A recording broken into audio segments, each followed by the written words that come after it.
prepare for how a vaccine will be delivered when one becomes available? Hey, it's daytraderreport.com. It's May 14th, 12:20 p.m., 12:17 p.m. Standard Time, 2 hours and 43 minutes left in the trading day. We have Representative Ann McLean Custer asking supposedly this whistleblower with regards to vaccines. Here we go. Here's the answer. The situation if every American does not have access to the vaccine due to a supply shortage?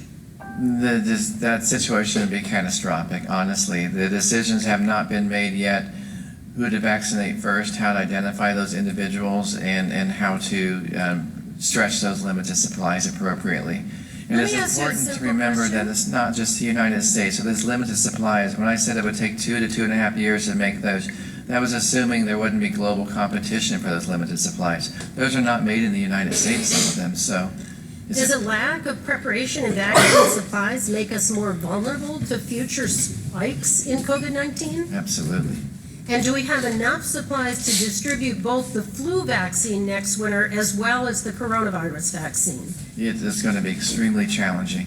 Do we know yet of the interactions of the full-fledged flu season in combination with COVID-19? We haven't seen that yet. Luckily, in this spring, flu was winding down when COVID-19 was emerging. And without adequate supplies to vaccinate all Americans for COVID-19, does this slow down the goal of fully reopening our economy and getting back to the normal that every American wants? It certainly brings caution and significant consideration that must be taken into consideration before reopening.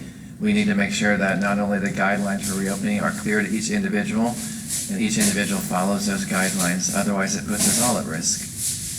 So, can I ask you a question? And I know you're not political, and certainly we are all trying not to be political. In fact, I'm very proud in our state that our delegation and our governor are working so well together. But Dr. Bright, does this virus give a damn whether a patient is Republican or Democrat? No, it doesn't. This virus just wants to infect people, and unfortunately, a lot of those people get really sick, and many of them die. All right, so she just said, this is not political, but is it political? It is political. She's trying to cover up. Whoever this guy Rick Bright is, I've never heard of him before, obviously. I'm sure you've never heard of him. Former BARDA director. Why he's on DrudgeReport.com as the coronavirus whistleblower about how absolutely dangerous this is, about how home lockdowns have to continue, about how we all have to be vaccinated, this trace contacting, how Apple and Google or Samsung are going to track us all. Until you get the vaccine, you can't leave, you can't mix, you can't have bigger groups than 3 or 10 people. This lockdown is going to go all the way to the elections. It is political. 100% it's political. Here we go. Rick Bright.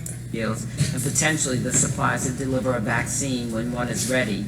During COVID-19, we've seen some states forced to pay significantly more because they're on their own to procure those medical supplies. Not every state or locality can afford to do this. Knowing what we do know about how scarce resources are procured and distributed, what impact will shortages have on lower income communities?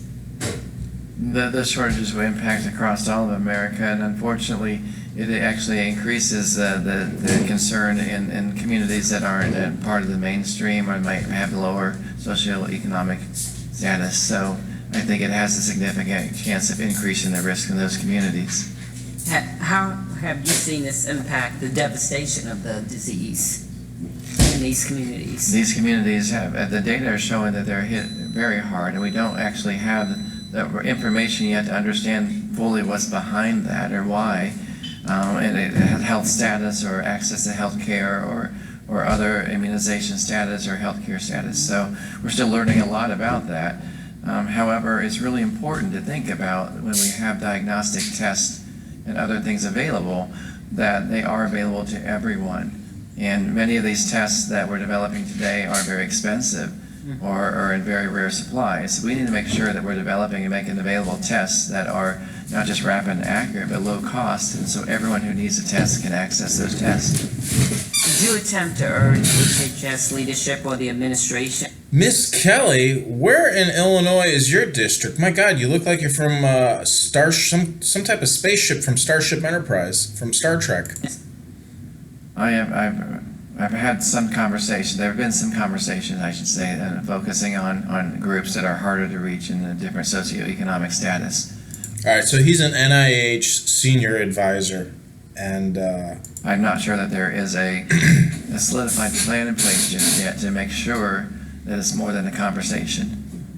Doesn't sound like there is. In your testimony, you recommend establishing a national standard and what is this person doing over here, just standing still in their mask? And why do they even have their masks off? and access the equipment and supplies they need. This is such a ridiculous Democratic panel that's put on C-SPAN on DrudgeReport.com right now as being a major news event, that there's some type of whistleblower. Passing the bill, better data as far as race, and not just who died, but who was hospitalized and so on and so forth, because we're hoping that better data will inform policy. How do you feel like that'll help? I think that's very important. I think it's a wise move. Okay, good. And we're supposed to get a report 21 days from when the president signed the bill, then 30 days, and then 180 days. Report? Where's this woman from? Like Boston or something? Different area, but I think reporting and oversight of that is important.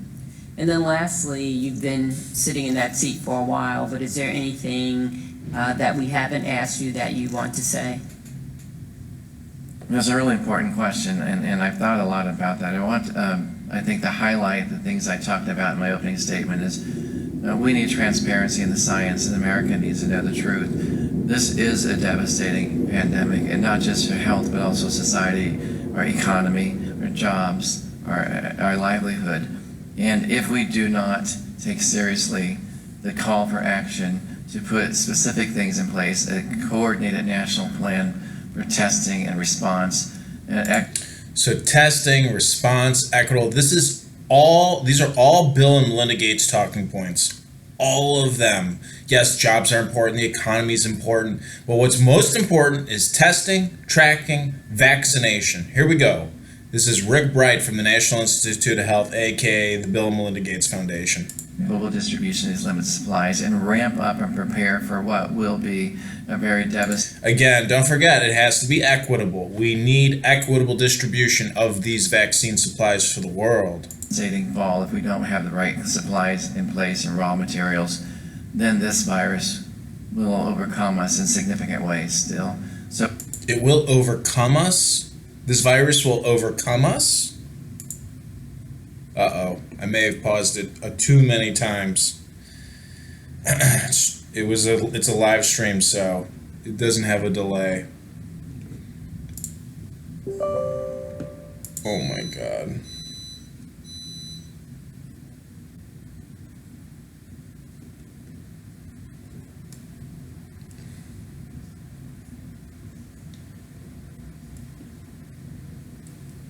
Oh, good, we're still recording. So, sorry, this thing's not playing. I'm just going to try to reload it. This is c-span.org.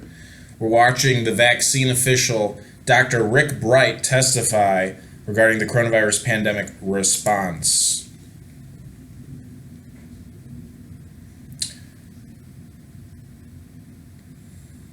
You had learned of the COVID-19 threat by early January. This is Democratic California Yes. Representative Nanetti And according to your Berrigan. complaint, it was clear to you almost immediately that the, quote, virus was highly contagious, spreading rapidly, and could have a high mortality rate, end quote. Is that correct? we were learning that from the outbreak in China at the time, yes. And each day we learned more information, it was actually more concerning.